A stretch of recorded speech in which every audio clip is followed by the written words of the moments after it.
Hey everybody. So many of you have been asking me, how do I figure out how to, first of all, choose a journal that I might be able to publish my research in, and what is the process for actually preparing a manuscript for publication? So you'll remember that in our course, I shared with you a link to University of Pennsylvania's English department, and it is a list of all the upcoming calls for papers in major journals and group book projects. So this is a great resource. Here's the actual URL. It's call-for, F-O-R dash papers dot S-A-S, Sam, Apple, Sam, dot UPenn, right? University Pennsylvania, UPENN dot edu slash category slash all, A-L-L. So call-for-papers dot S-A-S dot UPenn, P-E-N-N, dot edu slash category slash all. So this is a great place to look for upcoming projects. However, beyond that website, it's important for you to look at the major journals that you utilized in your research, as that will be a signal to you as to where your work would probably find a home. So if you find that, for example, you're citing NCTE's Research in the Teaching of English many times in your paper, that's probably a good sign that that would be a good journal for you to consider. So today I'm going to show you some examples in the NCTE website, which is ncte.org. I went to resources and journals, and it brought me to this page. So I'm going to start by looking at research in the teaching of English. The first thing we need to know is what is the submission guidelines or information for authors, okay? So I come over here, let me make this a little bit bigger, and you'll see that we've got homepage, issues, subscribe, advertise, purchase, submission guidelines. All right, so when I go to submission guidelines, it'll first give me a description of the scope of what this journal is about to help me think, is this the right place for my project? Now, you'll notice that there are a number of topics included. And this journal says writing and reading in P through 12, right, pre-K through 12th grade, and post-secondary school settings. So this journal typically discusses the teaching of English in a multitude of ways: language, writing, literature, across the entire spectrum of education from grade school to colleges and universities. All right, general submission guidelines. Please note this uses APA. So if you've created a work in MLA format, I encourage you to visit OWL Purdue APA. You can just simply Google OWL Purdue APA. And when I do, it shows up immediately. And this is a great formatting and style guide to help you. And of course, there's even sample papers. Let's see, let me make this bigger. In our APA sample paper. So you can take a look at what the journal is asking for. So this takes a little bit of time in terms of shifting from MLA to APA. All right, let's see. Submission instructions. So they have an editorial manager system. So basically you're uploading your project online. And then there are specific instructions here. Now, this is really important. Your work must be completely anonymous, so you can't include your own name anywhere within the manuscript so that reviewers can review this blindly. The writing must be double spaced. You should include a word count on your manuscript. So typically on the cover page, you can just include word count and then put that at the bottom. That would include your references and cover page as well. Follow the length guidelines. So here they're suggesting no more than 10,000 words. But you'll find that a lot of these journals have different sections that you can submit to. So a full-length article would be 10,000, but there's something called a forum piece, and we'll figure that one out in just a moment. That's only 3,000 words, and then of course APA guidelines. and then it tells you a little bit about what they're looking for. And you'll see this is really similar to the guidelines for a thesis or dissertation. Are you clearly establishing the significance of your work to the field? And of course, this is research in the teaching of English. So the field for this journal is teaching English. Methodological soundness. Is your method appropriate? Have you clearly explained why you chose that method, how you're using it, and is your work valid in terms of how you're utilizing that method? Are you analyzing and interpreting your major findings and your argumentation clearly? Is your scholarship of quality? So are you using peer-reviewed journals? Are they timely? So if we see a lot of books, if I see a lot of websites, if I see a lot of articles that are older than 5 years old, then it really brings into question the quality of your scholarship.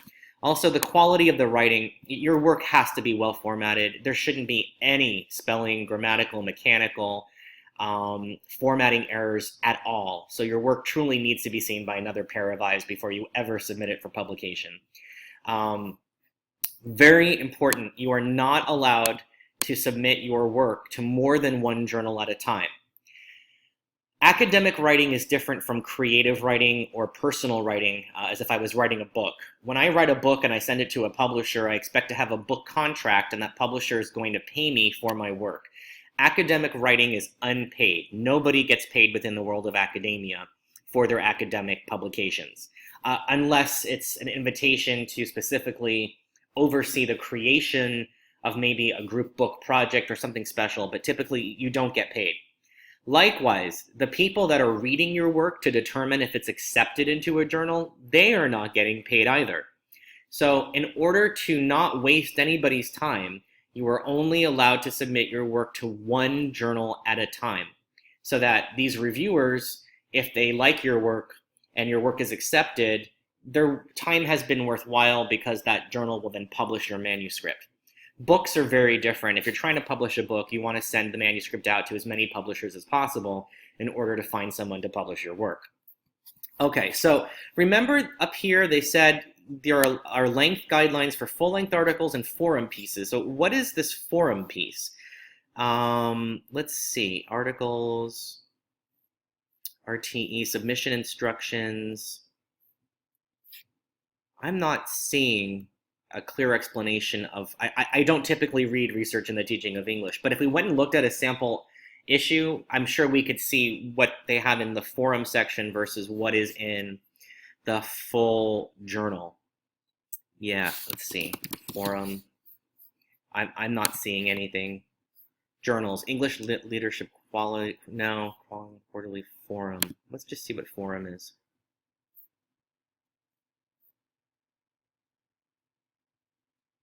Yeah, that's actually a different journal altogether. So you would want to take a look actually at a sample of the journal to figure out what that forum is. But it's typically a short version. It's usually a short version of a paper or a project. It's a report on something. It's not a full article. Okay, let's take a look at another. Let's look at college English. Here's another journal from NCTE, okay? And again, we want to find information for authors or submission guidelines. So let's see. Here, see the submission guidelines. College English submission guidelines. All right, so let's see. We've got some general information about the journal, editorial policy, which describes what the journal is about, what your submissions should look like. So here we have, again, 10,000 words. There's also a comment and response that's allowed, where you can comment and respond to a previously published article within that journal. Book reviews, but reviews are often invited by the editor. Let's see. Very important with all journals, your work should not have been published anywhere else, even in part. And part of the contract that you sign with the journal, if they accept your work, is that your work hasn't been published elsewhere. So we've got some similar guidelines here. However, this one uses MLA 8, as we can see here. So you would want to follow MLA 8. Let's take a look at one more journal.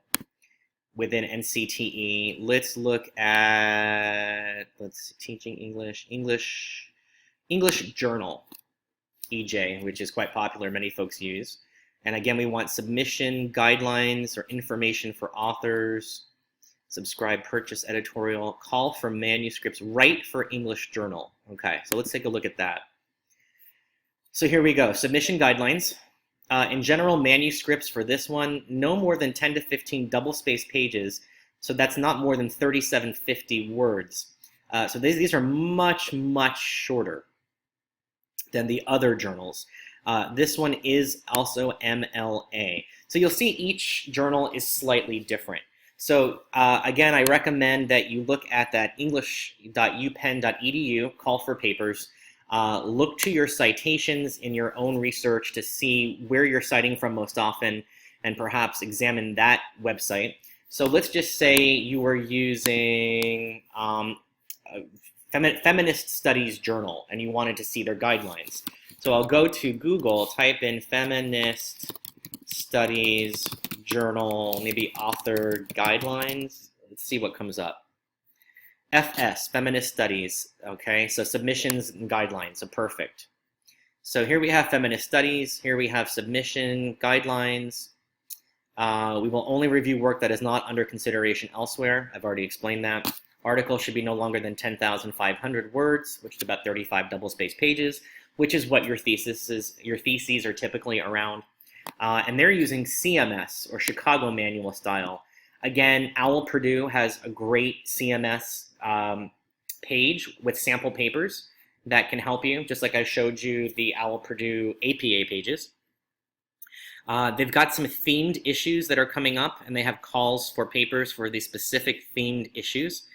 Again, here we've got the general guidelines on how to submit your work, what it should look like. There are different types of work that they accept: research papers, creative writing, art and art essays, review essays, other forms of writing, and visual expression, so they're not necessarily limited to texts, citation and references guide. So here they give you an overview of Chicago Manual style for various types of sources, but again, OWL Purdue is great. Okay, so today I talked a little bit about understanding how to figure out where to publish your work. I offered you some resources through the UPenn site, through thinking about the citations in your paper, and as well as using some of the NCTE journals as examples. It's always good to go back to a faculty member if you only have a master's and you haven't published yet. Work with someone who has experience. So offer them the opportunity to be your co-author if they can help be a reader for you and help you revise your work and understand how to submit it and where to submit it. And that way you're making good use of their time and aligning yourself with their expertise, and they're guiding you along the way. Conferences are quite similar. Conferences are not weighted as heavily in terms of how significant they are for your professional development as a publication is, but conferences can be a great place to share your work, get feedback from others. Many conferences will have a proceedings that they publish, which is often peer-reviewed.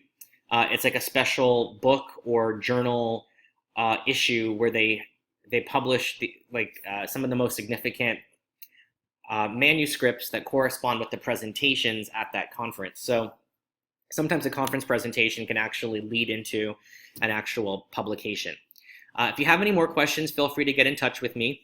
But I hope this gives you a good overview of how to get started. One last tip. If you're unsure about the suitability of your manuscript for a journal, you'll notice there's always a contact email for a journal editor.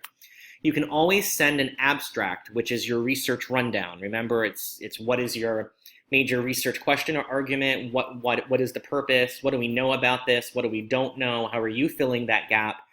And then maybe one or two sentences about your major conclusions and what it means. What's the implication of your findings? Send that to an editor. Ask them their opinion about, do you feel this work would be suitable for your journal? They'll be honest and say, I think this is not the right journal, maybe try this one. Or they'll say, absolutely, go ahead and submit it, which doesn't mean it's accepted. It just means that your article might be a good fit. All right, everybody, good luck. Get in touch with me if I can be of any additional assistance.